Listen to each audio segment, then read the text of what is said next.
Recuerda que puedes escuchar este audio horas antes de su estreno y sin publicidad suscribiéndote en cesarvidal.tv.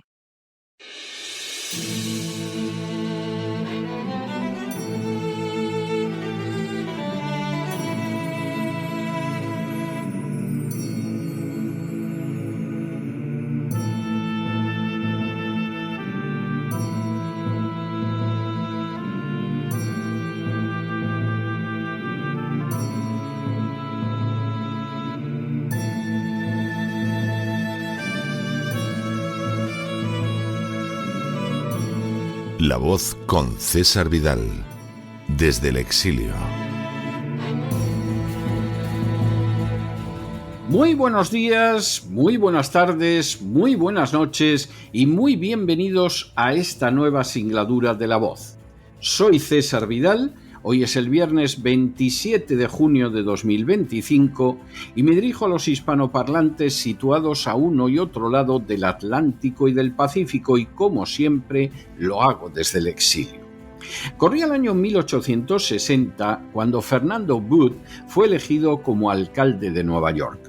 Booth había amasado una enorme fortuna gracias a la especulación inmobiliaria, pero logró llegar al cargo representando al Partido Demócrata gracias a los votos de los inmigrantes católicos irlandeses. Esa alteración del censo electoral de Nueva York mantuvo a Booth en el poder, pero tuvo también consecuencias dramáticas para la ciudad. En 1863, los inmigrantes irlandeses se negaron a ser alistados para combatir en la guerra civil y, en señal de protesta, desataron unos disturbios en la ciudad de Nueva York en los que atacaron de manera especial a la población negra. No solo decenas de negros fueron linchados por los inmigrantes irlandeses, sino que además al menos 200 tiendas fueron saqueadas y 100 edificios quemados. Entre ellos, un orfanato, un circo, un arsenal, 3 comisarías y una iglesia protestante. Cuando concluyó el motín, más de 2.000 personas habían perdido la vida. Booth había logrado una importante victoria gracias al cambio del censo electoral debido a la inmigración masiva de católicos irlandeses. Pero las consecuencias difícilmente hubieran podido ser más trágicas. En las últimas horas hemos tenido nuevas noticias sobre Zohran Mamdani, el musulmán socialista que ha ganado las primarias del Partido Demócrata para la alcaldía de Nueva York. Sin ánimo de ser exhaustivos, los hechos son los siguientes. Primero, Zohran Mamdani es inmigrante, musulmán, socialista y ganó este martes las primarias del Partido Demócrata para la alcaldía de Nueva York. Segundo, la victoria inesperada ha sido sobre el favorito, el antiguo gobernador del estado, Andrew Cuomo, que dimitió en 2021 por un escándalo de naturaleza sexual y que contó con el apoyo del antiguo presidente Clinton y del antiguo alcalde Bloomberg. Tercero, Mamdani obtuvo la ciudadanía americana en 2018, aunque llegó a los Estados Unidos cuando tenía tan solo 7 años. Cuarto, Mamdani nació en Kampala, Uganda, de una madre indioamericana y de un padre indio-ugandés de ascendencia musulmana. Quinto, los resultados de las primarias no serán oficiales hasta el mes de julio, ya que la ciudad de Nueva York utiliza un sistema de voto por orden de preferencia que exige que haya una segunda vuelta si ningún candidato obtiene el 50% del voto. Mamdani obtuvo algo menos del 44% y Cuomo quedó por debajo del 34%. Sexto, con todo, la segunda vuelta parece que será un mero trámite porque Cuomo reconoció su derrota menos de 2 horas después de que cerraran las urnas la noche del martes. Séptimo, Mamdani llegará a noviembre como candidato favorito en una ciudad que no ha tenido un alcalde republicano desde el año 2008. Octavo, de manera bien reveladora, la madre de Mamdani es la directora Mira Nair, que ha construido su carrera con la ayuda del Estado Profundo. Así, su ONG Balam Balak Trust recibió fondos de la Fundación Ford y de la USAID. Otros proyectos suyos han sido respaldados por George Soros y Bill Gates. Noveno. También Mahmoud, el padre de Mamdani, ha recibido fondos de la Fundación Ford para su Center for Basic Research. Décimo. Mamdani, un miembro de la casta privilegiada, fue rapero durante años e incluso productor musical. Undécimo. Mamdani estudió la secundaria en la conocida Escuela de Ciencias del Bronx y luego cursó estudios africanos en la Universidad de Bowdoin en Maine. Ya entonces fundó una rama de los Estudiantes por la Justicia en Palestina, un compromiso con la causa palestina que se ha hecho todavía más claro durante la guerra en Gaza. Duodécimo. Mamdani comenzó su carrera política en 2015 como voluntario en una campaña para el Ayuntamiento de Nueva York y 2 años después se unió al capítulo de Nueva York de los Socialistas Democráticos de América, que tienen como inspiración a Bernie Sanders. 13º. En 2019, Mamdani se postuló para representar el Distrito 36 de Nueva York, que abarca parte de Queens, en la Asamblea Estatal. En las primarias de junio de 2020, en plena crisis del coronavirus, derrotó al candidato titular y luego ganó las elecciones generales en noviembre. Desde entonces ha sido reelegido 2 veces sin ninguna oposición. 14º. A pesar de su fulgurante carrera, en los más de 4 años que ha pasado en la capital del estado, solo ha logrado que se aprueben 3 de sus más de 20 proyectos de ley. 15º. Uno de los proyectos aprobados fue un programa piloto que convirtió en gratuitos algunos de los autobuses públicos. 5 líneas, una en cada distrito de la ciudad, no costaron nada durante un año. 16º. Esta medida ha formado parte de su oferta electoral, que incluye no solo el programa de autobuses gratuitos, sino también el de construir nuevas viviendas, el de congelar el alquiler y el de mantener bajo el precio de los alimentos. 17º. Igualmente, Mamdani ha anunciado que va a proteger a los inmigrantes de la administración de Trump, subir los impuestos a los ricos y hacer que las guarderías sean gratuitas para todos. 18º. Clave absolutamente para la victoria de Mamdani ha sido el voto de los hispanos, que representan el 28,3% del censo de Nueva York. El 47,4% de los neoyorquinos que viven en zonas de mayoría hispana eligieron en las urnas como primera opción a Mamdani, mientras que el 41,5% de esa misma población votó por Cuomo. 19º. En su campaña, Mamdani utilizó mensajes en español y no dudó en hacer mensajes publicitarios para las redes sociales de varios minutos en ese idioma. Su español no es perfecto, pero desde luego sí es muy comprensible. Y 20º, figuras políticas hispanas de Nueva York, como la congresista Nydia Velázquez y el presidente del condado de Brooklyn, Antonio Reynoso, también hicieron anuncios en español respaldando al joven candidato, que ha recibido también el apoyo de las comunidades asiáticas cada vez más fuertes en Nueva York. La victoria de Mamdani en las primarias del Partido Demócrata para la alcaldía de Nueva York puede constituir un verdadero terremoto en la política de los Estados Unidos. Nueva York ha sido desde hace décadas un feudo de los lobbies judíos, circunstancia que ha provocado que la ciudad sea llamada en tono de burla Jew York. Su control de los medios o del mercado inmobiliario ha llevado a considerar que nadie puede ganar las elecciones en Nueva York sin el plácet de figuras judías como el rabino Schneerson, que tanto peso tiene, por ejemplo, en las acciones del presidente argentino Milei. De hecho, la 1/4 parte de los judíos de Estados Unidos vive en Nueva York. Que un musulmán, partidario además de la causa palestina, pueda imponerse sobre esa influencia gigantesca en una campaña en que se le acusó vez tras vez de antisemita, raya verdaderamente lo prodigioso. Sin embargo, quizá no resulte tan extraño. En realidad es la demostración de que pueden operarse grandes cambios electorales en un país como Estados Unidos gracias a la transformación del censo electoral. La suma de los hispanos, especialmente numerosos en Nueva York, y de los asiáticos ha terminado por entregar la victoria a un candidato que procede por familia de las élites globalistas, pero que promete medidas populares y que, sobre todo, ha sabido sumar a distintas minorías que electoralmente superan en votos a la influyente comunidad judía de Nueva York. Cabe ahora preguntarse qué sucederá en el futuro. ¿Apoyarán los judíos neoyorquinos en contra de lo habitual a un candidato del Partido Republicano? ¿Intentarán pactar con un musulmán que a fin de cuentas viene de la casta privilegiada? ¿Tratarán de neutralizar sus acciones mediática y políticamente? Es muy pronto para saberlo, pero existen abundantes indicios de que la composición del censo electoral está cambiando de manera dramática y que esa circunstancia puede incluso llevar a la alcaldía de la ciudad más importante de los Estados Unidos a un musulmán socialista. Antecedentes de esos cambios existen en la historia de Estados Unidos, como cuando Fernando Booth, un personaje de la élite, se convirtió en alcalde de Nueva York apoyándose en los inmigrantes irlandeses y la sangre acabó corriendo por las calles.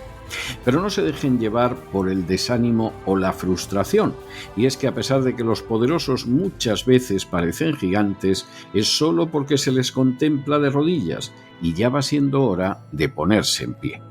Mientras tanto, en el tiempo que han necesitado ustedes para escuchar este editorial, la deuda pública española ha aumentado en más de 7 millones de euros. Y no es extraño, teniendo en cuenta la forma en que se derrocha el dinero. Muy buenos días, muy buenas tardes, muy buenas noches. Les ha hablado César Vidal desde el exilio. Que Dios los bendiga.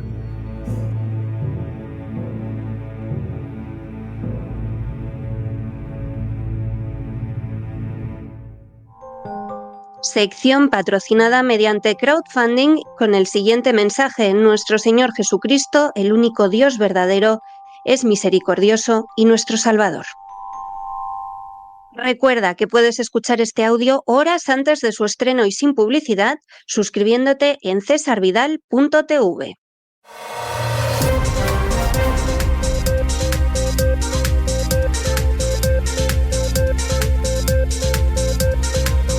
Las noticias del día. Estamos de regreso después de ese editorial, luego volveremos a hablar de él, acerca del candidato demócrata, del que ha vencido en las primarias a la candidatura demócrata para la alcaldía de Nueva York, un musulmán y socialista. Bueno, para algunos esto les parecerá lo menos parecido a Nueva York, al conjunto de los Estados Unidos que se pueda pensar. Pues no es así. Finalmente, las poblaciones cambian, los censos electorales cambian y, por lo tanto, aquellos que son elegidos cambian. ¿O ustedes se creen que en Londres hay un alcalde musulmán porque sí? Además, un alcalde que evidentemente sí, ahora tendrá pasaporte británico, pero vamos, tiene de inglés menos que el que ahora se dirige a ustedes desde estos micrófonos. No, esto sucede porque las poblaciones cambian y en el momento en el que cambian las poblaciones, pues evidentemente cambia también lo que sucede en el terreno de las elecciones. Van a ver ustedes lo que se va a disfrutar en Europa, ya se está disfrutando desde hace años en algunos países como Gran Bretaña, con el creciente fenómeno de inmigración musulmana. Luego habrá que ver si esto es tan inquietante o es menos inquietante, porque a fin de cuentas este chico es un chico que procede de una familia totalmente woke, de una familia que ha recibido dinero de instancias globalistas y que por lo tanto al final más prosistema no puede ser. Pero eso sí, prosistema de tipo globalista, que es lo peor que le puede caer a Estados Unidos o a cualquier otra nación civilizada. Pero al final esta es una lección que hay que aprender. Si el poderosísimo lobby judío de Nueva York, que entre otras cosas se sustenta no solo en su influencia en las finanzas, en el terreno de las propiedades inmobiliarias, en los medios de comunicación, sino en el hecho de que el 25% de los judíos de Estados Unidos viven en Nueva York, o sea, son un peso electoral real. No ha podido impedir que un partido demócrata tan sensible, todavía más que el republicano, a la acción de los lobbies judíos, el Partido Demócrata nomine a un musulmán y socialista. Bueno, a partir de aquí cualquiera se puede dar cuenta de que el cambio en el mapa electoral puede producirse en cualquier momento.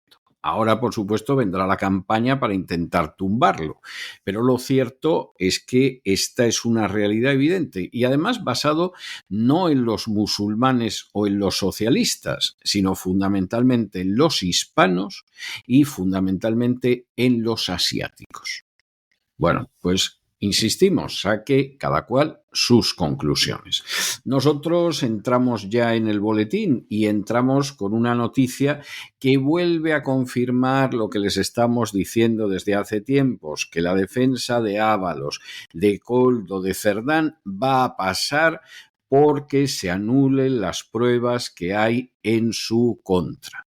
Y esto, si no lo consiguen ahora en los tribunales, lo van a conseguir con la nueva ley que está impulsando el Ministerio de Justicia sobre escuchas, etcétera, etcétera. Y si no, llegará al Constitucional. Esta gente, en fin, no queremos desilusionar a nadie, pero es altísimamente improbable que pasen un solo día en prisión precisamente porque las pruebas al final no van a ser válidas. Y eso a pesar de que la Guardia Civil, con un software israelí, acaba de confirmar que los audios de Ábalos y de Cerdán son auténticos, que no han sido generados por inteligencia artificial, que no hay manipulaciones, es decir, y que la cadena de custodia pues se supone que ha ido bien. La Guardia Civil ha utilizado una tecnología de la firma israelí Cellebrite y dice que estos audios del año 2019 no han sido modificados y que además su trazabilidad digital es íntegra. Y seguramente es verdad. Pero luego vamos a ver si la cadena de custodia no se rompe en algún momento o si se considera que estas pruebas se han obtenido de manera ilegal o que son ilegales porque afectan a cuestiones íntimas o no hubo una orden judicial o cualquiera de estos requisitos. Se lo llevamos advirtiendo meses. Verán ustedes que efectivamente todo se va desplazando en esa dirección. Bueno, pues ya verán cómo el resto también se cumple. Analizamos estas y otras noticias que les afectan, vamos, pero como una pedrada en el ojo, con la ayuda absolutamente indispensable de María Durán. María, muy buenas noches. Hola César, feliz viernes al equipo, feliz viernes a los oyentes. Vaya semana, terminamos otra vez cargadísima de información nacional e internacional. Tenemos que contarles hoy una buena noticia y es que el exministro José Luis Ábalos ha visto desmontada su versión sobre sus audios por la Guardia Civil. Tanto el exministro como el exsecretario de Organización del PSOE, Santos Cerdán, habían intentado desacreditar los audios en los que supuestamente, bueno, y sin supuestamente, se los escucha hablar de mordidas junto a Koldo García. Alegaban que no se reconocen en las grabaciones e incluso insinuaban que podían estar manipuladas o generadas con inteligencia artificial y apuntaban a una posible ruptura en la cadena de custodia, pero la Guardia Civil les ha desmontado esta estrategia. Un análisis forense realizado con tecnología de la empresa israelí Cellebrite demuestra que el audio más comprometedor para la trama fue grabado en abril de 2019 y que se mantuvo después intacto en el iPhone de Koldo. La trazabilidad digital confirma que no ha habido alteraciones en él. El archivo no fue editado, no fue importado desde otro dispositivo, es auténtico. Uno de los audios claves, el número 6. En él, Ábalos, Cerdán y Koldo hacen cuentas sobre los pagos recibidos por adjudicaciones de obra pública. Hablan de 620.000 euros cobrados y otros 550.000 pendientes. El archivo está etiquetado en la investigación como Ferraz 70 1994 y fue grabado con la app nativa de iOS el 22 de abril de 2019. No estaba en un disco externo, sino en el propio móvil de Koldo, lo que refuerza su autenticidad. Además, en otra grabación, el propio Koldo le comenta a Ábalos que tiene grabado a Cerdán y el exministro le aconseja que exporte esos audios, algo que sin embargo Koldo no llega a hacer. Todo esto está recogido en las diligencias de la UCO. Las herramientas de Celebrit utilizadas por la Guardia Civil, como el software UFED, extraen datos directamente de la estructura interna del dispositivo. Según fuentes del Instituto Armado de la Guardia Civil, no se incluye ningún audio en un informe oficial sin someterlo antes a rigurosas pruebas técnicas para descartar manipulaciones o pistas falsas, aunque todavía queda pendiente un análisis espectral que determine si los audios tienen cortes o ediciones. Los informes preliminares no muestran incoherencias. Tampoco hay indicios de que se hayan generado por inteligencia artificial estos audios, algo muy improbable en el año 2019. Celebrit es una empresa en cibertecnología forense con sede en Israel que está especializada en la extracción y análisis de datos digitales, sobre todo de móviles. Sus soluciones son utilizadas por cuerpos de seguridad en todo el mundo, incluida la Guardia Civil Española, que recurrió a esta firma, por ejemplo, en el caso del asesinato de Diana Kerr. Ya recuerdan, en Galicia. Su software estrella UFED permite acceder a dispositivos incluso si están bloqueados o dañados. Como dato, la Policía Nacional ha invertido también recientemente en otra de sus herramientas, NVS On-Premise, con un contrato de 1,7 millones de euros. Bueno, y seguimos con otra cuestión que efectivamente implica un combate en el que no sabemos hacia qué lado se va a inclinar la suerte. Les comentábamos hace apenas unas horas cómo el Tribunal Constitucional había decidido mantener la ley de amnistía del gobierno socialcomunista de Pedro Sánchez en favor de los golpistas catalanes. Dejaba en el aire que podía haber por ahí por malversación de fondos públicos, pero la ley de amnistía pasaba adelante, aunque bueno, lo que pudiera pasar con Puigdemont o lo que pudiera pasar con Junqueras quedara por ahí en el aire. Ya, pero es que el Tribunal Supremo eso lo ve de otra manera y además el Tribunal Supremo desde hace años está más que escocido con un Tribunal Constitucional que en lugar de mantenerse en cuestiones meramente constitucionales se ha convertido en una especie de tribunal por encima del Supremo que puede casar las sentencias de ese Tribunal Supremo. Y claro, ¿qué ha dicho el Tribunal Supremo? Bueno, pues que evidentemente las órdenes que hay ahora mismo de detención contra Puigdemont que no quedan en absoluto anuladas, que la malversación no puede ser ni mucho menos amnistiada y que además consulta al Tribunal de Justicia de la Unión Europea para ver si la ley es compatible con el derecho comunitario o no lo es, cosa que por supuesto el Tribunal Constitucional se ha librado muchísimo de hacer, por temor de que tumbaran la ley de amnistía. De manera que esto no está decidido, el Constitucional ha ido en la línea de Pedro Sánchez y además le ha dejado una situación muy buena porque Puigdemont sigue estando en sus manos y Junqueras sigue estando en sus manos, pero esto no está terminado. El Tribunal Supremo va a su aire y vamos a ver en qué acaba todo, ¿eh? La amnistía avalada ayer por el Constitucional de Pumpido, por el Constitucional del PSOE, se pueden imaginar que sigue coleando y lo que nos queda. Una de las razones principales para aprobar esa ley de amnistía impulsada por el gobierno de Pedro Sánchez fue el caso judicial del expresidente catalán Carles Puigdemont. Carles Puigdemont está fugado, es un forajido, que yo sé que el término da risa, pero a mí me dijo un ex magistrado del Supremo que este era el término correcto para referirse a él.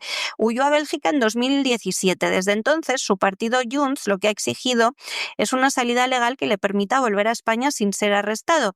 Esa presión fue clave para que el gobierno llevara adelante la norma de amnistía a cambio de los 7 votos, ya saben el dicho que se utiliza en España sobre los votos independentistas necesarios para la investidura. Aunque el Tribunal Constitucional ha avalado este jueves la legalidad de la ley con una mayoría de 6 votos de los afines al PSOE frente a 4 afines al PP, la sentencia no ha tenido impacto inmediato sobre la situación de Puigdemont. El tribunal expresamente no se ha pronunciado sobre el delito de malversación, que es el más grave del que se acusa al forajido Puigdemont, y el juez instructor del Tribunal Supremo, Pablo Llarena, mantiene vigente la orden de busca y captura nacional contra él. El Supremo ha reiterado que solo a sus magistrados les corresponde además determinar la aplicabilidad de la amnistía a cada caso. Hasta el momento, la Sala Segunda del Alto Tribunal considera que el tipo penal de malversación por el que se procesa a Puigdemont no encaja dentro del ámbito de aplicación de la ley de amnistía.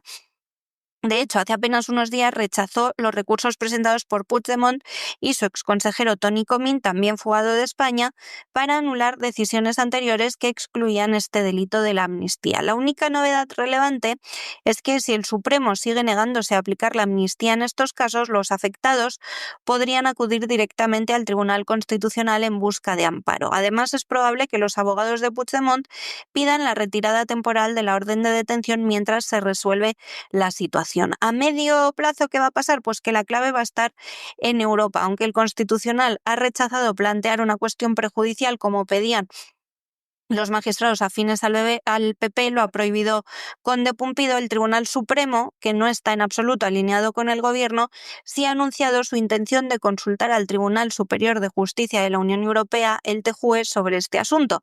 Quieren determinar si la ley de amnistía es compatible con el derecho europeo, especialmente en lo relativo a lucha contra la corrupción. En definitiva, aunque el aval del Constitucional de este jueves ha sido un paso simbólicamente muy importante para los golpistas independentistas y para el gobierno socialista, la realidad jurídica sigue bloqueando su objetivo principal, que es que Puigdemont regrese a España libre de causas penales. El veredicto final va a depender, más que del Constitucional, de lo que decidan el Supremo y eventualmente la justicia europea.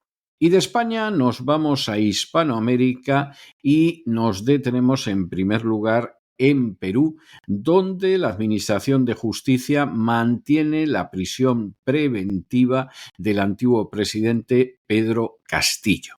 Bueno, a lo tonto, Pedro Castillo lleva ya, pero vamos, casi 3 años en prisión. Nunca ha estado muy claro lo que pasó en aquel momento.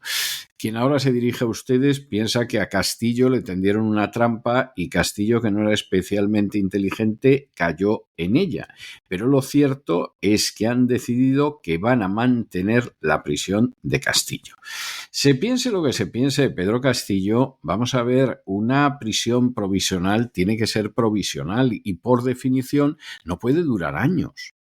No se puede tener a una persona esperando años a que la procesen, o la procesan de una vez y no nos digan ustedes que en más de 2 años no han tenido tiempo para instruir la causa contra Castillo, o se le pone en libertad. Pero es algo absolutamente intolerable que una persona se pase un año tras otro en prisión.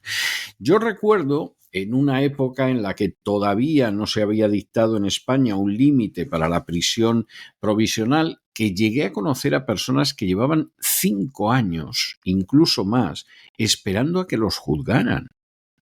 ¿Ustedes se imaginan lo que es que una persona, que lo mismo hasta la declaran inocente, esté esperando un año tras otro a que lo juzguen, pero que espere además en prisión? Es que es algo absolutamente intolerable, es algo intolerable. Y esta, pues, es la situación que hay y es intolerable. Se piense, insistimos, lo que se quiera de lo que hizo Castillo. Es absolutamente intolerable que una persona lleve más de 2 años esperando en una prisión a que lo juzguen. Lo diga quien lo diga y sea quien sea. Miramos a Iberoamérica. La justicia peruana ha decidido mantener en prisión preventiva al expresidente Pedro Castillo, desestimando la solicitud de su defensa para dejarlo en libertad mientras continúa el proceso judicial en su contra por el intento de golpe de Estado ocurrido en diciembre de 2022. En aquel episodio, Castillo intentó disolver el Congreso ante el fracaso de sus propuestas legislativas. Su intento duró poquísimo, fue rápidamente desarticulado por las instituciones peruanas y él terminó siendo destituido, detenido y recluido en la prisión de Barbadillo, en Lima. La defensa del exmandatario argumentó que se había vulnerado su derecho al debido proceso, cuestionando la legitimidad y actuación de los fiscales involucrados en el caso. Sin embargo, el juez a cargo ha rechazado esas acusaciones y ha sostenido que los fiscales están plenamente facultados por la Constitución y las leyes peruanas para intervenir en el proceso. Según la resolución judicial que ha publicado el Diario Nacional del país, La República, el juez considera que no existen fundamentos sólidos para cesar la medida de prisión preventiva. Por ello, Castillo va a permanecer encarcelado en el mismo centro penitenciario donde han estado otros expresidentes. Es que están buenos, parecen nosotros, como Alejandro Toledo y Ollanta Humala. Este último, además, ya saben, recién ingresado tras ser condenado a 15 años de prisión por delitos de corrupción. Con esta decisión se consolida la postura del Poder Judicial de seguir adelante con el juicio contra Pedro Castillo por el grave delito de insurrección, mientras se le mantiene privado de su libertad porque consideran que existe riesgo de fuga y también ante la gravedad de los hechos que se le imputan. Bueno, y nos vamos de Perú a México, donde la Comisión Bancaria ha intervenido 2 entidades financieras que han sido acusadas por Estados Unidos de lavar dinero del tráfico de fentanilo. Temporalmente se ha intervenido al Cibanco y a Intercam para proteger a los clientes después de las acusaciones de lavado del dinero. Por cierto, acusaciones que proceden del Departamento del Tesoro de Estados Unidos. ¿Qué significa esto? Bueno, pues esto significa que se van a reemplazar los órganos administrativos y los representantes legales de los bancos, mientras esto va avanzando, mientras se investigan los hechos, pero de momento el gobierno mexicano dice que no tiene pruebas de que lo que afirma Estados Unidos sea cierto y además la misma presidenta Sheinbaum ha solicitado pruebas contundentes. Hombre, vamos a ver, si efectivamente estos bancos se han dedicado a blanquear dinero de la droga, pues nos parece muy bien que sí les intervenga e incluso que se les sancione. Pero recuerden ustedes bancos importantísimos que han blanqueado dinero de la droga, que en Estados Unidos se ha sabido, y en fin, esos bancos se les puso una multeja y tiraron adelante. Y es así, es muy triste, pero es así. Bancos que se reconoció que habían lavado dinero de la droga, alguno de ellos español y muy importante. Y claro, aquí uno desearía que efectivamente, pues si se aplica la justicia, se aplique y se aplique igual para todos. A ver si determinados bancos están en esa historia, en esa tarea absolutamente inmunda y no les pasa nada, si acaso un tironcillo de orejas y otros pues se puede acabar provocando su quiebra con el perjuicio de aquellos que no tienen culpa de nada y que tienen depósitos en el banco. ¿Qué es lo que podría pasar con estos dos? Y aquí realmente las autoridades mexicanas han estado rápidas a la hora de la intervención precisamente para evitar una fuga de los que tienen dinero en el banco y la quiebra de estos dos bancos. En México, la Comisión Nacional Bancaria y de Valores, la CNBV, ha anunciado la intervención temporal de los bancos Cibanco e Intercam después de que el Departamento del Tesoro de Estados Unidos los señalara por presunta participación en operaciones de lavado de dinero proveniente del tráfico de fentanilo. Según la CNBV, esta medida tiene como fin proteger los intereses de los clientes y ahorradores de ambas instituciones bancarias. Para ello se va a relevar a los órganos administrativos y representantes legales de los dos bancos como parte de una acción preventiva mientras se investigan y se esclarecen estos hechos. Las acusaciones que partieron de Washington apuntan a que Cibanco, Intercam y también la firma financiera Vector estarían implicados en una red de lavado de dinero que operaría mediante empresas chinas como intermediarias del dinero ilícito generado por el narcotráfico de fentanilo. Las autoridades mexicanas, sin embargo, han respondido con cautela. El gobierno de México ha declarado que no tiene aún conocimiento oficial de las pruebas que respaldan las acusaciones estadounidenses y ha solicitado a Estados Unidos más información detallada y comprobable. Mientras tanto, ha reconocido que sí se detectaron irregularidades administrativas en ciertas operaciones con empresas chinas, aunque aseguran desde el Ejecutivo que estas ya han sido sancionadas. La presidenta ultraizquierdista, Claudia Sheinbaum, ha reiterado también que el país actuará con firmeza si existen pruebas claras, pero dice que no se tomarán decisiones que considera que serían apresuradas ante acusaciones que aún no han sido respaldadas documentalmente. Con esta intervención, el regulador bancario mexicano busca contener el posible impacto financiero y reputacional en el sistema bancario del país, al tiempo que espera, porque así lo ha pedido, mayor cooperación y transparencia en la investigación por parte del gobierno estadounidense.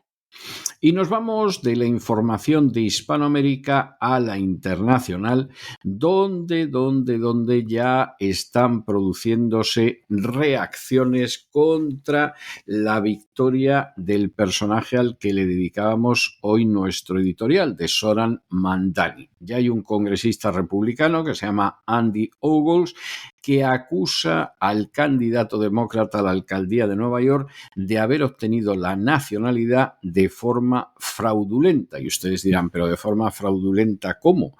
Si lleva desde los 7 años, es decir, más de un cuarto de siglo viviendo en Estados Unidos. ¿Dónde está el fraude? Bueno, pues según Ogles, porque en la época en que Mandani era un rapero, en la última década, resulta que pidió la liberación de miembros de una fundación que ha sido condenada por financiar a Hamás. Bueno, esto, interpretarlo como sospecha de apoyo al terrorismo, hombre, como un intento de estirar la cuestión, pues es algo que bueno, que sí, que vale, que lo puedes utilizar, pero está muy cogido por los pelos.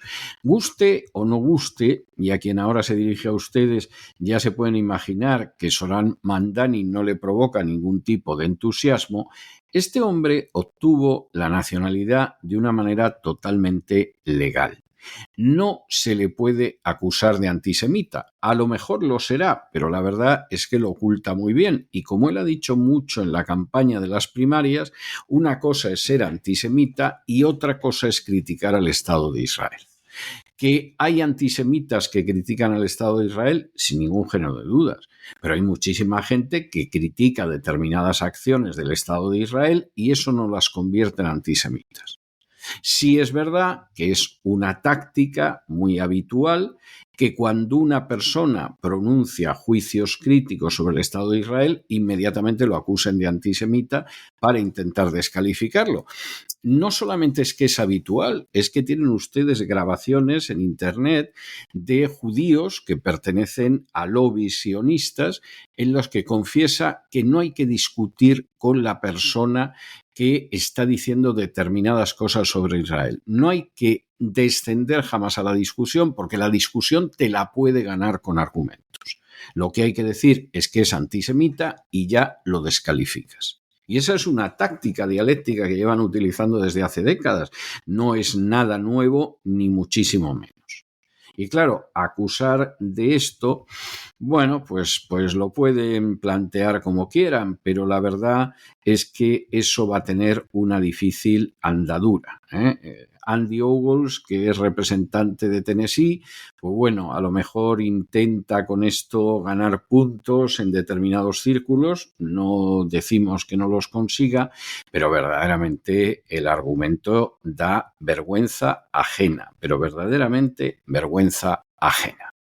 Ayer les hablamos de él, que parece que va a ser próximo alcalde de Nueva York, Zoran Mamdani. Bueno, pues hoy tenemos que seguir hablando de él, pero por la petición del congresista republicano Andy Ogles, representante de Tennessee, que ha generado mucha controversia, se pueden imaginar, porque ha pedido que se le retire la ciudadanía estadounidense que consiguió hace tan solo 7 años a Zoran Mamdani, el actual candidato demócrata por Nueva York. A través de una publicación en la red social X, Ogles calificaba a Mamdani como antisemita, socialista y comunista. Socialista es seguro, no hay más que leer sus propuestas. Aseguraba también que su presencia sería perjudicial para la ciudad de Nueva York. Esto, sin tener pruebas de antes, también se lo podemos asegurar nosotros. Acompañaba el parlamentario sus palabras con una carta enviada a la fiscal general de Estados Unidos, a Pamela Bondi, en la que solicita formalmente que Mamdani sea deportado. Según Nobles, Mamdani habría ocultado o falsificado información relevante en su proceso de naturalización hace 7 años. El republicano alega que el candidato demócrata mostró solidaridad con personas condenadas por terrorismo antes de obtener la ciudadanía estadounidense. La acusación del republicano se basa en una canción de rap de 2017 escrita por el propio Mamdani bajo el seudónimo John Cardamom, donde pedía la liberación de 5 miembros de la Fundación Tierra Sagrada. ¿Y qué es Tierra Sagrada?, se preguntarán ustedes. Pues es una supuesta organización humanitaria musulmana que en realidad fue condenada en 2008 por desviar fondos a Hamás, organización catalogada como terrorista por Estados Unidos y por todos los que no somos Estados Unidos, pero sabemos lo que es Hamás. Aunque reconoce que este tipo de expresiones podrían estar protegidas por la primera enmienda, Ogles argumenta que los versos reflejan conductas que afectarían a la elegibilidad de Mamdani para haber obtenido la nacionalidad. La solicitud del congresista ha sido duramente criticada por sus colegas demócratas. Se pueden imaginar, la congresista Esri Teneder respondía también en X, acusaba a Ogles de racismo y xenofobia. Decía: los inmigrantes hacen grande a nuestro país, y aseguraba que este tipo de comentarios no pueden tener cabida en la política estadounidense. Hombre, desde luego no esperamos otra cosa de los demócratas, pero si ha hecho apología del terrorismo el candidato a alcalde en Nueva York, qué mínimo que sus votantes al menos tengan el acceso a la información. Y no nos movemos de Estados Unidos porque en las últimas horas se está comentando mucho eso que algunos llaman carta de amor de Donald Trump a Netanyahu. La verdad es que es un mensaje que se puede interpretar de varias maneras. Es decir, no cabe la menor duda de que Donald Trump lo denomina un gran héroe, no cabe la menor duda de que pide que los procedimientos por corrupción contra Netanyahu se anulen, no cabe la menor duda de que además dice que en caso de que lo condenaran a Netanyahu habría que indultarlo por los servicios que ha rendido a Israel. Y seguramente todo esto Donald Trump lo ha hecho encantado de la vida y para estrechar lazos con Netanyahu. Pero es curioso que al inicio del comunicado se refiere a Netanyahu como alguien que fue, no como alguien que es.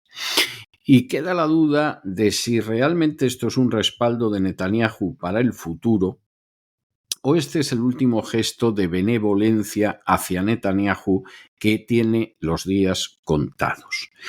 Y realmente lean ustedes el texto, léanlo con atención, porque al final, aunque es verdad que Donald Trump lo llama un gran héroe, habla del gran papel que ha tenido, etcétera, etcétera, sin embargo, hay un elemento que suena a carta de despedida. Es decir, Netanyahu ha durado hasta ahora, ha sido, y a ver si le perdemos de vista de una vez. En fin, que no lo condenen, que lo indulten y a ver si de esa manera se acaba marchando, que es un incordio. Es una interpretación, no tienen por supuesto ustedes que aceptarla. Y para terminar, hablamos de un documento que es una declaración, casi una carta de amor que ya lo querríamos muchos para nosotros.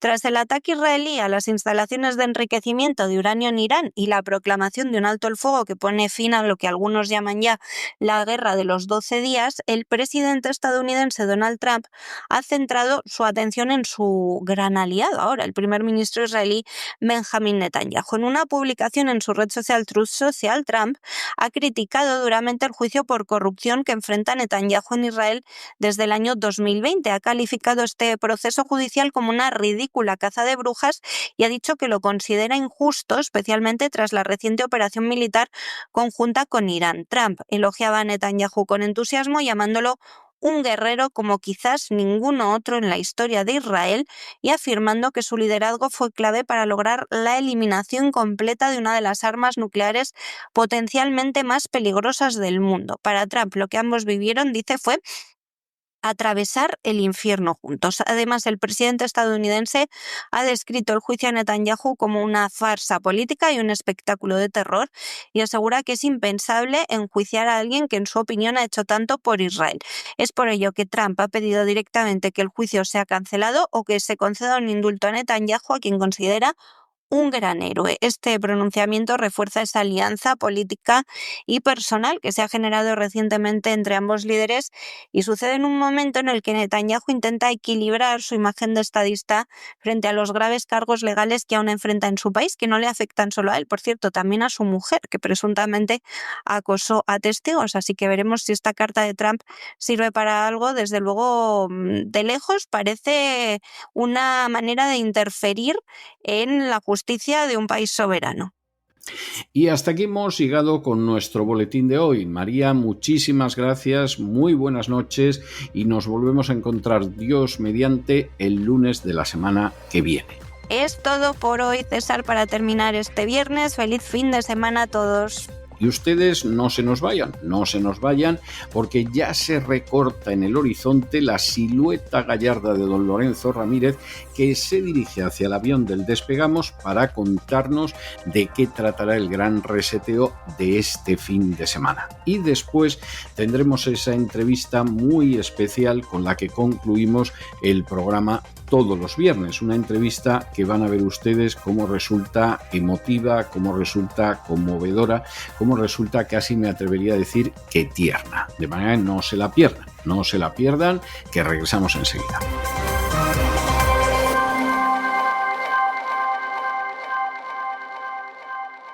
Recuerda que puedes escuchar este audio horas antes de su estreno y sin publicidad, suscribiéndote en cesarvidal.tv.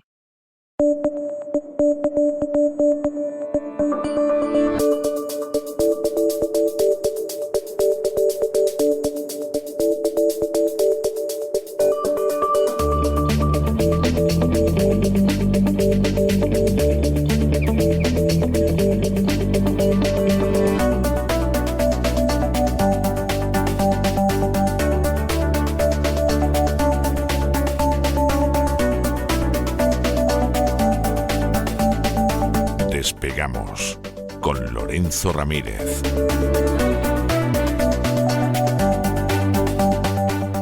Corremos raudos y veloces hacia nuestro avión, atravesamos el umbral, nos tiramos en plancha sobre los asientos, nos abrochamos los cinturones, despegamos y nos vamos elevando por los aires hasta alcanzar nuestra altura y nuestra velocidad de crucero. A mi lado, don Lorenzo Ramírez, con una sonrisa de fin de semana, que es que vamos, parece que se va a la playa de Málaga, don Lorenzo, las cosas como son. Ojalá. Da gusto verlo, de verdad. Bueno, ¿de qué va a ir ese gran reseteo de este fin de semana? Muy buenas noches, don César. Ojalá pudiera escaparme ahí a la playa de Málaga. Me parece que este año poca playa va a haber. A ver si el siguiente ya pues vuelvo por aquellos lares. La verdad es que es un placer siempre poder visitar Málaga, tomarse unos espetitos allí en la playa y disfrutar. Evidentemente el verano es el peor momento. Yo junio y septiembre eran los meses en los que más disfrutaba.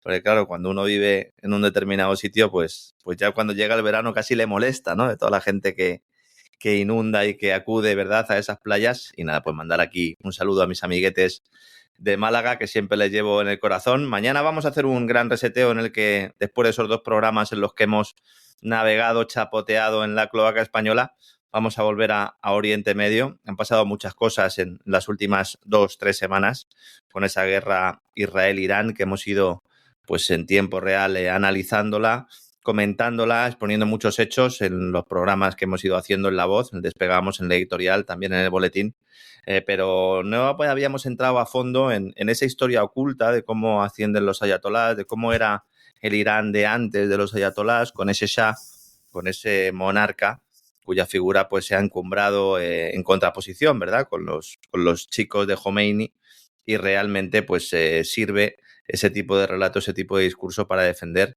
un pasado mítico que es absolutamente inexistente, ¿no? Vamos a intentar entender lo que es la sociedad iraní, más allá de los estereotipos que se nos presentan de uno y otro lado, ¿verdad?, de esta contienda. Hablaremos de la posibilidad real de que se pueda producir un cambio de régimen, no en el corto plazo, porque eso, pues evidentemente parece que todos lo descartan, excepto los que sueñan con ello, sino realmente un análisis sociológico y militar también y estratégico de realmente si se puede producir, cómo se produciría, las consecuencias que podría tener, en un momento además en el que, bueno, pues ese supuesto alto el fuego sigue ahí con pinzas, pero es que, no sé, estaba haciendo un repaso justo antes de empezar el programa de hoy, don César. Israel está violando todos los altos el fuego que ha prometido. Pero ¿no? todos. Es que lo del alto el fuego parece que lo hace para que se estén callados en la Casa Blanca o para justificar lo que hay en la Casa Blanca, pero es algo verdaderamente tremendo. Sirva el ejemplo del Líbano, ¿no? El Líbano se supone que hay una tregua y, bueno, pues esta misma mañana han bombardeado el Líbano. Dicen que son objetivos de Hezbollah. Yo no sé quién va a quedar ya Hezbollah si realmente pues toda esa ruta de suministro a través de Siria se le ha cortado con el golpe en Siria. Irán prácticamente no tiene contacto con Hezbollah y, por lo tanto, pues por mucho que nos digan que es un grupo paramilitar apoyado por Irán, ahora mismo pues apoyo realmente tiene muy poco, y también hay que decir que en teoría solo la ONU y las tropas libanesas pueden actuar donde están actuando ahora los israelíes, que de facto pues están ocupando también Líbano. El caso de Gaza, que también alguno a lo mejor piensa que se ha detenido, todo lo contrario. Hoy había un titular y un reportaje en el diario Haaretz, el diario israelí, que la verdad ponía los pelos de punta. Si esto lo dijéramos y los pusiéramos nosotros si no fuera un periódico israelí, yo entiendo que alguno pudiera ponerlo en duda, pero es que es la prensa israelí la que está ahora mismo informando que soldados del ejército del país, de Israel, han asegurado, precisamente en declaraciones a este diario, que han recibido órdenes directas y explícitas de sus superiores para disparar contra población civil en puntos de distribución de ayuda humanitaria en Gaza, con el objetivo de dispersar a la multitud. Cuando esto sucedió lo de Bucha, ¿verdad? Y nosotros aquí planteábamos que había muchas dudas, sobre todo por cómo estaban localizados los cadáveres y que ese era un punto precisamente de entrega de ayuda, y dijimos que existía la posibilidad de que hubiera podido haber una participación de las fuerzas ucranianas en esa masacre. Algunos ponían el grito en el cielo y decían que esto no puede pasar y que no pasa en ningún punto del planeta. Bueno, pues está pasando ahora mismo en Gaza, denunciado por los propios soldados israelíes, y aquí nadie hace nada, aquí nadie mueve ni un dedo, ¿no? Además, unos soldados que confirman que estas personas no es que fueran terroristas en potencia, sino que no representan ninguna amenaza para la operación de reparto de ayuda, ni siquiera para los funcionarios de la organización a cargo ni para las tropas, ¿no? Estamos hablando de que 500.000 de personas han muerto en los puntos de distribución de comida en ataques atribuidos a Israel desde el pasado 27 de mayo. Estamos hablando de 500.000 de personas que van porque ya no tienen absolutamente nada, por comida, por medicinas, y entonces ahí pues los ejecutan, los fusilan, los asesinan, ¿no? Es que a mí ya se me acaban las palabras, don César.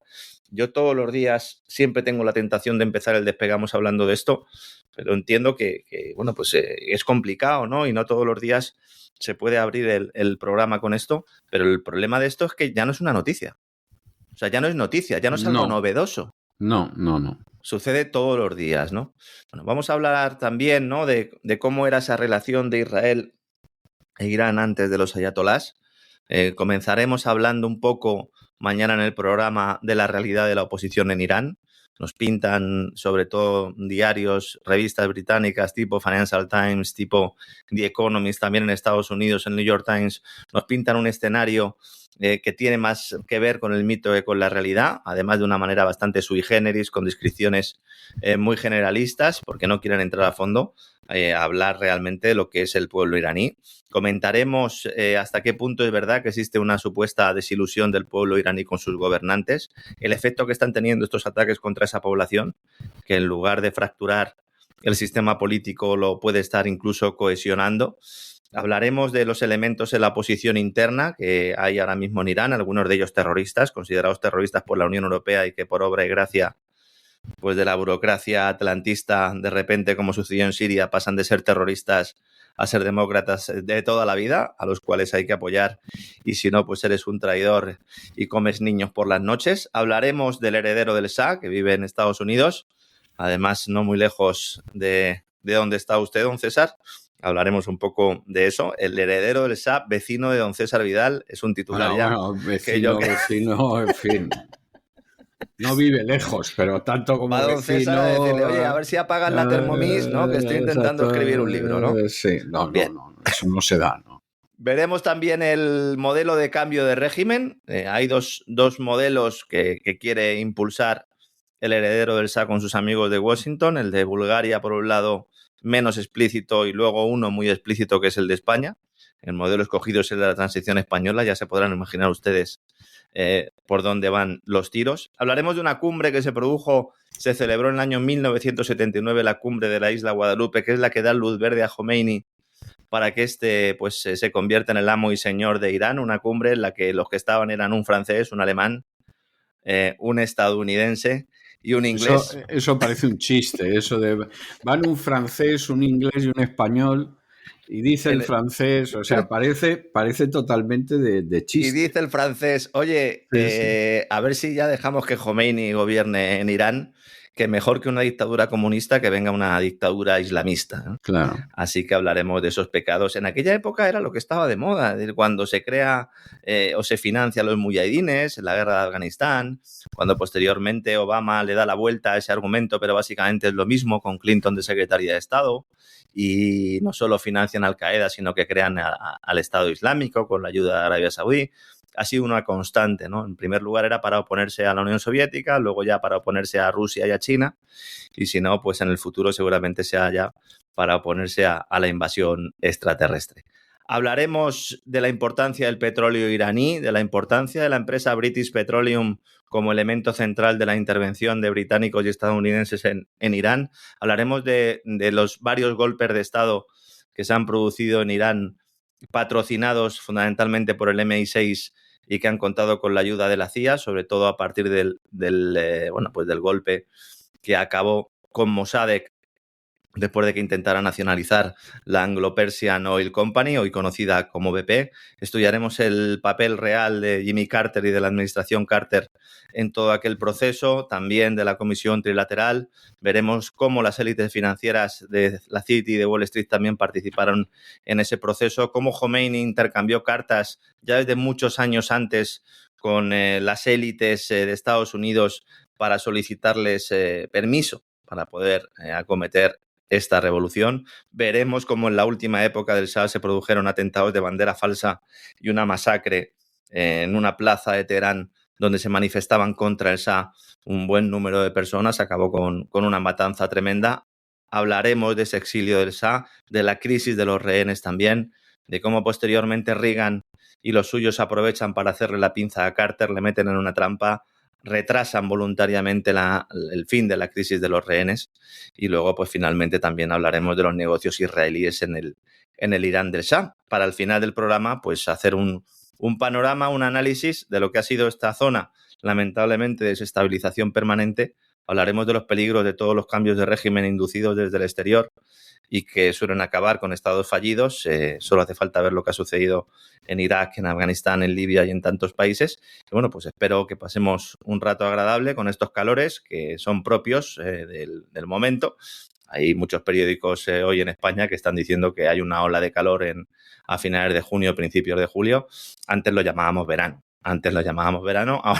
Ahora se llama ola de calor, ¿no? Calentamiento global, sí. Refrésquense, si pueden. Los que trabajen en la calle, pues intenten hidratarse. La verdad es que estos son momentos complicados siempre, todos los años, para la gente que tiene que trabajar a pleno sol. Y nada, mandarle un abrazo a todos nuestros amigos. Recordarles también que pueden seguir participando en el crowdfunding. Todavía quedan un par de semanas de crowdfunding. Si quieren obtener algunas de las recompensas, recuerdos del programa, ya saben que esta es la única forma de hacerlo. Nosotros no tenemos ninguna tienda.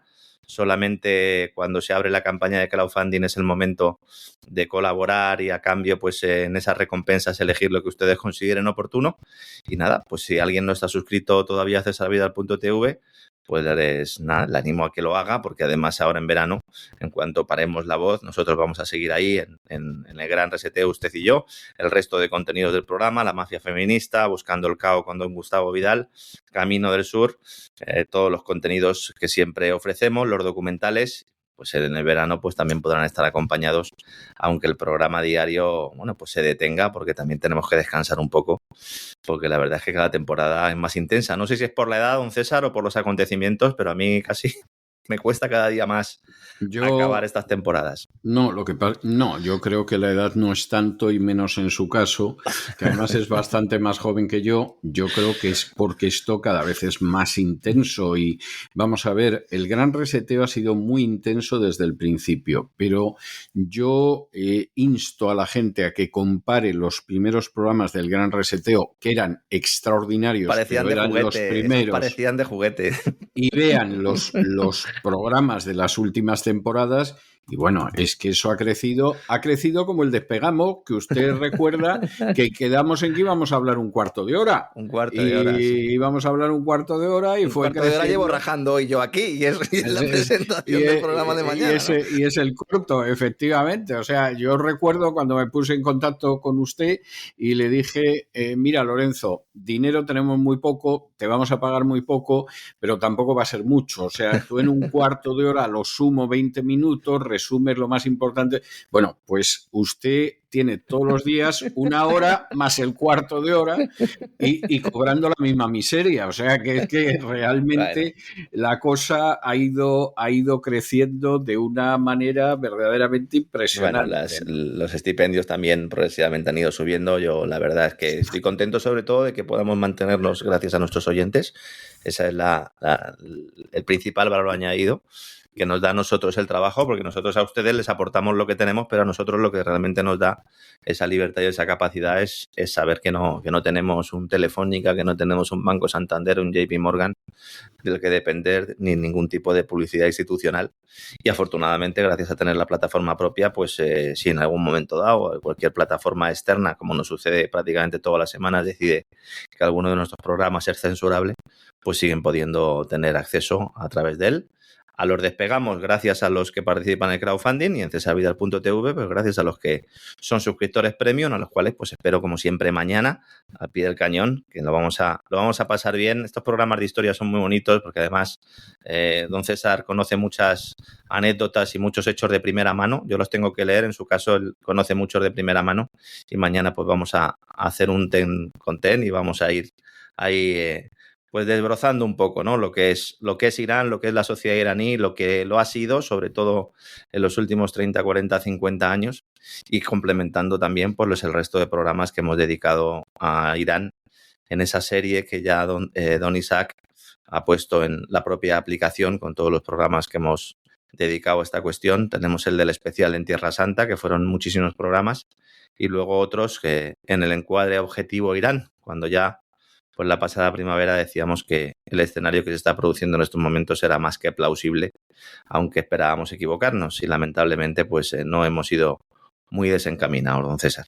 No, lamentablemente no ha sido así. ¿Para qué nos vamos a engañar? Esa es la realidad, ¿no? Es algo bastante claro.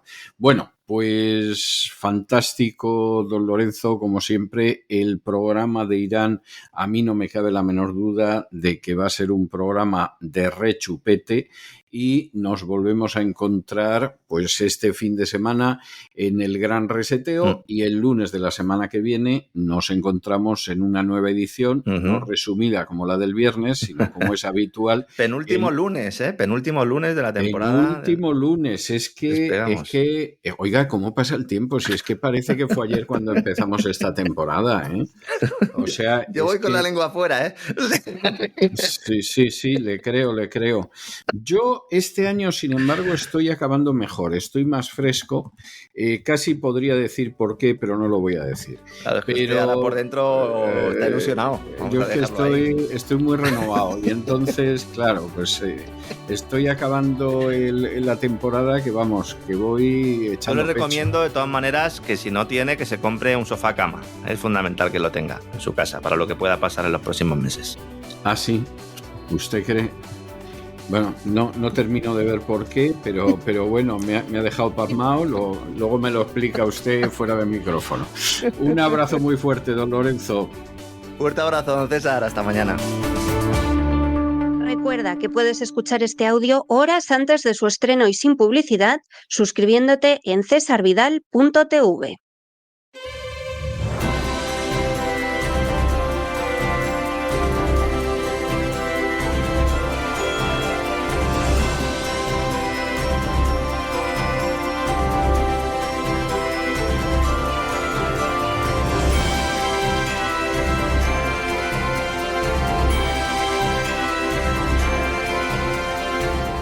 Candilejas, teatro y espectáculo con César Vidal.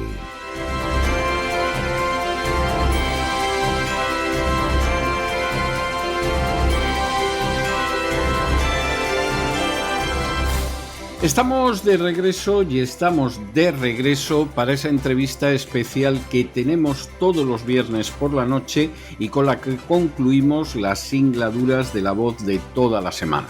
Ustedes saben, yo esto siempre lo tengo que decir, que esta entrevista, que es muy especial y que está muy cerca de mi corazón, no implica que considere de inferior categoría la manera en que concluimos el programa de lunes a jueves. Todo lo contrario, de lunes a jueves el programa siempre tiene un broche de oro con especialistas en literatura, en psicología, en economía, pero los viernes siempre es algo especial porque les traemos a gente especial.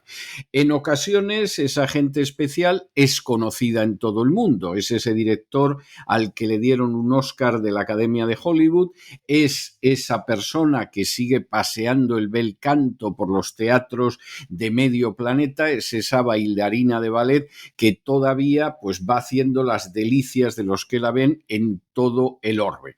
En ocasiones es gente que no es tan conocida universalmente y que es conocida pero dentro del ámbito de su nación, y ahí lo que queremos es que ese peruano conocido en Perú lo conozcan en México, ese mexicano conocido sobre todo en México lo conozcan en la Argentina y ese argentino conocido sobre todo en Argentina lo conozcan en España. La idea es poder ampliar a esa gente el ámbito de conocimiento y también saben que muchas veces les traemos a gente que ni siquiera se puede decir que sea muy conocida en su país, pero es conocida en ciertos ámbitos o ha llevado a cabo algún logro que nos parece verdaderamente digno de entrevistar, digno de que ustedes lo conozcan, aunque insistimos, no sea muy conocido fuera.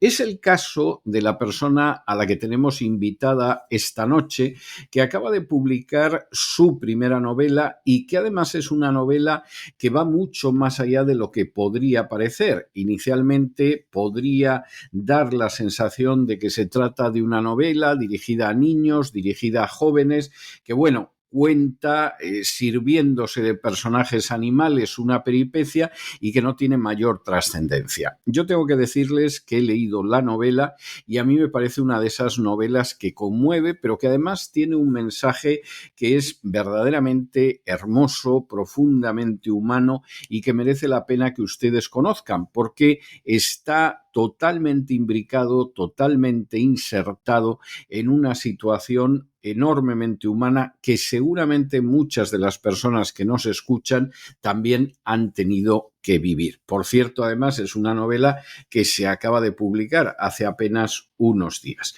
Les estoy hablando, nuestra invitada es doña Yolanda del Carmen y su novela se titula Veo un rugido. Doña Yolanda, muy buenas noches y muy bienvenida. Buenas noches, don César. Un honor, un placer haber sido invitada. Yo creo que no lo merezco. En realidad me siento muy pequeña a su lado y le estoy agradecida. Muy buenas noches. Bueno, vamos a entrar con algunas cuestiones previas que son, a mí me parece, de interés. Usted es ecuatoriana, usted nació en Quito y en estos momentos reside en España. ¿Qué pasa para que en un momento determinado abandone su tierra natal y acabe recalando en España? Bueno, mi país ha tenido unos altibajos terribles. Yo soy administrativa en mi país. A partir del año 2000 vino la dolarización. Yo trabajaba como gerente de ventas en una empresa que hacía carrocerías metálicas. Y bueno, se suponía que con el dólar no iba a haber inflación, pero la inflación subió mucho y yo tenía que trabajar para alimentar y dar de estudio a una camada de 5. Ya Y está bien, ¿eh? me tocó emigrar con el dolor del alma, me tocó dejar los chicos con mis padres muy ancianos y buscarme la vida. Vine a España y recalé en el País Vasco. Me ha ido bien, gracias a Dios, bueno, trabajando mucho y he logrado levantar los chicos. ¿Cuándo fue eso? En el 2002. En el 2002. O sea que en España lleva casi un cuarto de siglo. Sí, yo estoy aquí mucho tiempo ya. Hay una cuestión que a mí me llama la atención. Yo he leído su libro de Veo un rugido, me parece que es un libro muy bien escrito. ¿Yolanda del Carmen había hecho incursiones en la literatura antes de esta novela o esta es la primera vez que se lanza a la piscina de la literatura? Bueno, formalmente es la primera vez que me lanzo a la piscina, pero tengo libros escritos no publicados antes de Veo un rugido. Tendré unos 5 libros que posiblemente, pues de aquí en este año, en el otro, se tratará de publicar. Pero no es el primero.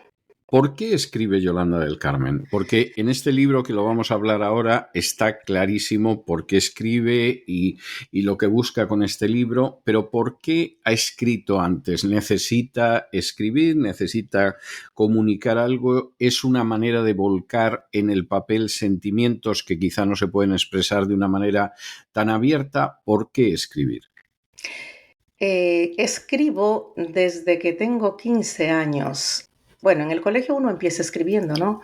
En el anuario, en el periódico del colegio, escribía pues poesía, luego escribía sobre política, escribía sobre la literatura. Fui miembro de la Casa de la Cultura de la provincia donde yo vivía y luego lo aparqué porque había que criar unos hijos, había que mantener una familia y la literatura, el arte quedan de lado cuando eres la cabeza de un hogar y tienes que llevar comida a la casa. Y ahora lo he vuelto a retomar. Comentaba usted que la camada de hijos eran 5, si yo no lo he entendido mal. ¿No ha contado usted con un esposo que le ayudara a sacar adelante a los hijos? ¿Ha tenido que sacarlos usted sola adelante? Sí, la camada es de 5 y John, el protagonista de la historia, es el primero de una larga camada.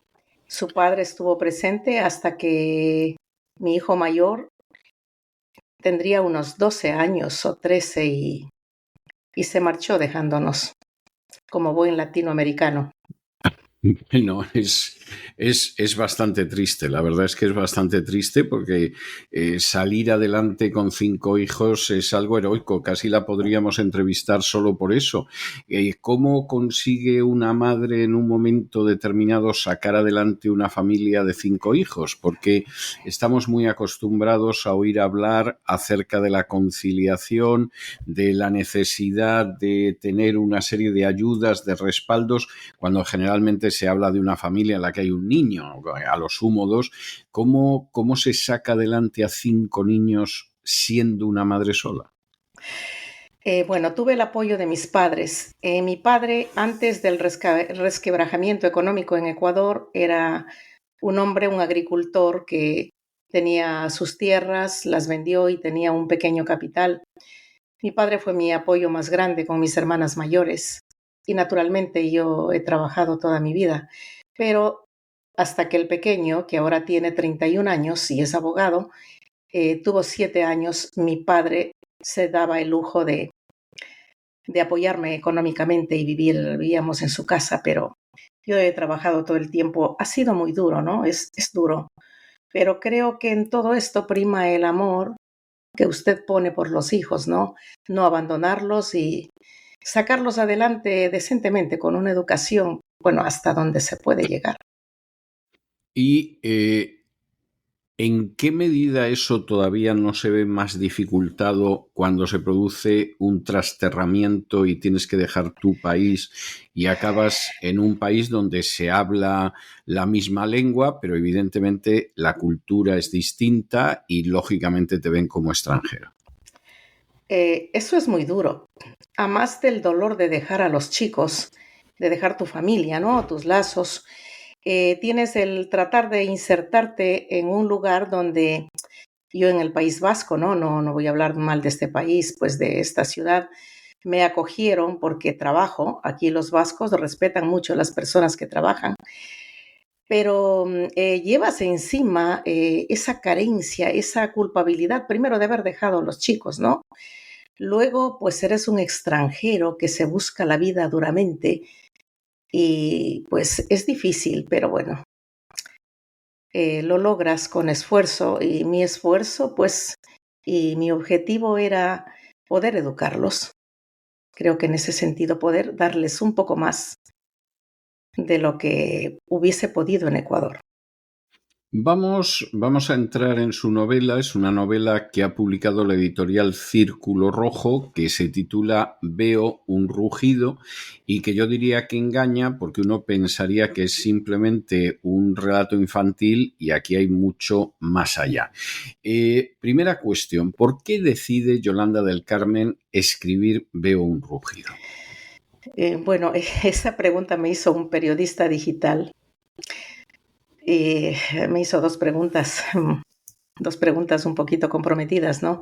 Mire, don César, tener un hijo sordo especial, eso le marca a uno para toda la vida.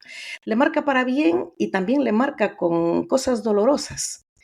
Mi hijo Jonathan, el mayor, nació con problemas y en un principio no parecía que fuera sordo. Se suponía que tenía algún tipo de trastorno por prematuro, ¿no? Pero pues resulta que es sordo y en el Ecuador del año 84, 85, no hay escuela para sordos. Jonathan empieza a tener una vida dura porque no encontramos cómo educarle y yo soy una mujer que empieza a tener familia numerosa y no puede dedicarle el tiempo exclusivamente al hijo que más lo necesita. Me esfuerzo mucho, pero en ese tiempo y con los problemas familiares de un padre alcohólico y los niños que venían, pues así como viene la lluvia, ¿no? Cada invierno pues te viene dejando un bebé, pues yo toda la vida me ha pesado que no le pude dar la atención debida, ¿no? Que tal vez no le entendí lo suficiente, no supe ser la madre adecuada para él. Eso es una cosa dolorosa, ¿no? Que usted lo lleva y que, pues yo pensaba, le debo algo a este niño. Ahora es un hombre, es productivo, es una persona maravillosa, pero quería plasmar en un libro, en unas páginas, la admiración que siento por él, el esfuerzo que él hizo para salir adelante, los problemas duros con los que tuvo que lidiar y también esto, ¿no? De verle salir, de tener una familia, de estar pues con su lugar en la manada. Eso para mí era importante, ¿no? Y dije, bueno, mira, todavía no me estoy muriendo de vieja, voy a escribir. ¿Cuáles son los problemas con los que se enfrenta un niño sordo? En el caso de la novela Veo un rugido, me parece un título extraordinario porque efectivamente el protagonista es un león, es un pequeño león que se llama John y que no puede oír los rugidos, en todo caso los puede ver. ¿Cuáles son los problemas con los que se encuentra un niño en esa situación? Es muy difícil. El sordo de nacimiento tarda en madurar y en entender el entorno que tiene. Mi hijo Jonathan, pues era agresivo, era absolutamente agresivo de pequeño. Él no entendía lo que pasa alrededor, tenía lapsus de depresión, tenía lapsus violentos donde se enfadaba y golpeaba a sus hermanos. En un tiempo se apegaba a su padre, luego pues lo rechazaba. Conmigo pues dependía mucho de mí, pero a su vez era muy extrovertido. No encontraba su lugar. Eso es duro, ¿no? Porque donde quiera que está, si está en la escuela no encuentra su lugar, es violento. Si está en la calle, salimos de compras, quiere que le dé todo lo que ve y su madre no tiene dinero y tampoco se le puede dar todo lo que quiere, ¿no? Esa difícil manera de relacionarse con el entorno, con las personas, no entender lo que te dicen, tratar de adivinar y estar siempre a oscuras, ¿no? Eso es muy duro. Él empezó a madurar a la edad de 14, 15 años, a tranquilizarse. Entonces, es muy duro para una persona que no oye. No sé si es más duro para los que no ven, pero el que no oye vive pues como en un cascarón donde no entiende absolutamente nada de lo que pasa. Y si el entorno no sabe hablar en señas, y si la escuela donde va no sabe hablar en señas, no están educados para una persona como él que no tiene oídos, pues mucho más en un Ecuador donde los profesores se esforzaban, pero estábamos llenos de gente ignorante, ¿no? Que lo menospreciaban o lo humillaban a cada paso. ¿Y esa situación cambió en España? Bueno, en Ecuador ya empezó a cambiar después también, aunque no completamente, ¿no? Allá todavía la gente. Aquí en España sí. O sea, mi hijo vino aquí hace 6 años, casi 7, y encontró un entorno bastante más de gente ¿Acogedor? acogedor. La gente es un poco más educada ante la gente especial. La asociación de sordos es una piña, te guían, puedes salir con toda tranquilidad a los bares, estás en un entorno donde te respetan más como ser humano. ¿Qué nos cuenta Veo un rugido? Veo un rugido es una novela que va desde el nacimiento, la adolescencia y parte de la edad adulta de John, un león sordo, el primero de una camada de 5. Nace en una sabana maravillosa con todos los peligros exponenciales de la selva. Su madre es una leona joven que lo tiene en medio de fiebres tropicales, y su padre es un león guapo, pues, con una estupenda melena roja, que no se toma la vida muy en serio. En esas circunstancias, John nace pues y se asoma a un mundo donde no escucha prácticamente nada, ve abrir los hocicos, ve abrir los picos y todo, pero es ignorante de lo que le ocurre. Aparte de esto, pues al año un poco más su madre está otra vez esperando otra cría y su padre tiene la feliz idea de que tiene que estudiar, tiene que aprender el idioma de la selva, y deciden mandarlo a una escuela donde el maestro es un gorila gigantesco y les enseña a los estudiantes el idioma de la selva. Su madre Yura está preocupada porque pues el joven león no ha salido casi del cubil, de la cueva donde viven, y tiene miedo de todos los peligros que hay afuera.